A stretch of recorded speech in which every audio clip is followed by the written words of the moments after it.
That's awesome. You know, speaking of risk, getting folks on board as the game of lacrosse moves from east to west, right? And getting people and investors on board, you have some unbelievable big names involved. And I truly believe that preparation breeds confidence. And you and your brother had so much confidence in what you were doing and what you were trying to accomplish. Where did that come from? Like, what was the work that went into it? I mean, a ton of preparation, like you're saying.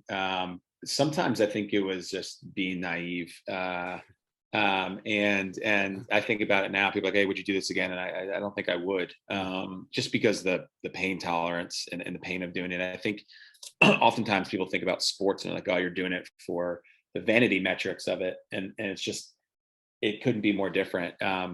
Maybe if we were the NFL or the NBA right now, it'd be a little bit different. And not to say that they don't work hard or they don't endure a lot, but those businesses have massive budgets, that they're established, huge perennial fan bases, and we're still developing that.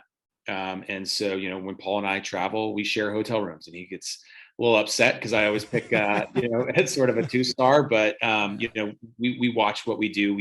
We still fly coach. We try to make sure we're thoughtful about our per diems, and it's a grind. It's a startup, but at the same time, we're very fortunate to have investors who believe in spending in the right places. So spending around players, providing them healthcare, spending around the fan experience, going to great venues, making sure that those things matter and exist where you're really going to get bang for your buck, right? And so those things for us is where we really spend a lot of our time. But it's a journey. The whole process and is we knew this wasn't going to be easy. If it was, we wouldn't have had the opportunity to build the PLL. Right. And so that's really how we think about it. And I got to give a lot of credit to Paul. I think Paul, you don't become one of the best athletes of all time, and I think he's the best lacrosse player of all time, without being able to have a really high pain tolerance. And he's incredibly optimistic.